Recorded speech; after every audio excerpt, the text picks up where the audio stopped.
मैं आज आपको अमीर के बारे में बताता हूँ। अमीर किसे कहते हैं? अमीर होता कौन है? अमीर की परिभाषा क्या है? अमीर किस परिवार को हम अमीर समझे? कौन है भाई अमीर? जानते हो आप अमीर किसको बोला जाता है?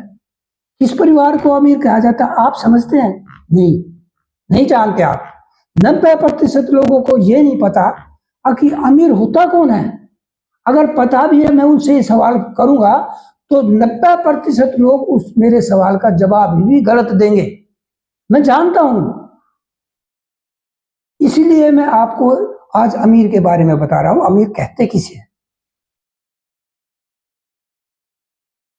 अमीर वो नहीं होता भाई जिसके पास बड़ी गाड़ियां 50 लाख की, 1 करोड़ की, 2 करोड़ की, 4 करोड़ की, उससे आदमी अमीर नहीं कहलाता। जिसके पास कोठियां हैं, बंगले हैं, कई कई करोड़ की एक कोठी होगी, वो अमीर नहीं होता भाई। इसी धोखे में मत रहना, वो अमीर होते ही नहीं है। जिसके पास अपार संपत्ति है दुनिया भर की, हम उसको भी अमीर नहीं कह सकते। जिसके पास फैक्ट्री है, मिलें हैं, वो भी अमीर नहीं है भाई।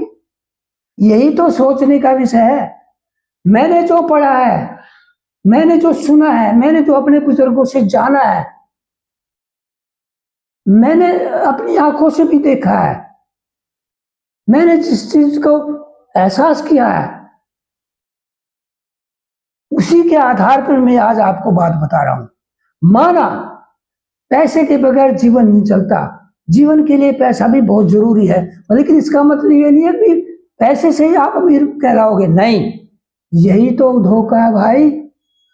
तो अमीर सोच पूछोगे आप अमीर होता कौन है? तो सुनो अमीर कौन होता है। जिस परिवार के सभी सदस्यों में एकता हो। एकता, जो परिवार के सदस्य एक दूसरे पर जान छिड़कते हो, एक दूसरे के लिए मतलब इतना सम्मान हो, एक दूसरे के लिए इतना प्यार हो, एक उसके परिवार में एकता हो, एक दूसरे के लिए समर्पित हो, उस परिवार के टोटली सदस्यों के चेहरे पर हंसी हो, खुशी हो, एक दूसरे की पीड़ा को, दुख दर्द को समझने वाले हों, उस परिवार के बच्चे और बुजुर्ग सबके चेहरे पर हंसी, खुशी और मुस्कुराहट दिखाई देती हो, तो दुनिया में इससे बड़ा अमीर परिवार कोई दूसरा हो ही नहीं सकता, चाहे भले वो कच्चे पक्के मकान में क्यों ना रहता हो। ये है अमीर की परिभाषा। शायद कुछ लोगों को ये बात हजम नहीं होगी, उनकी अपनी सोच है, ना हजम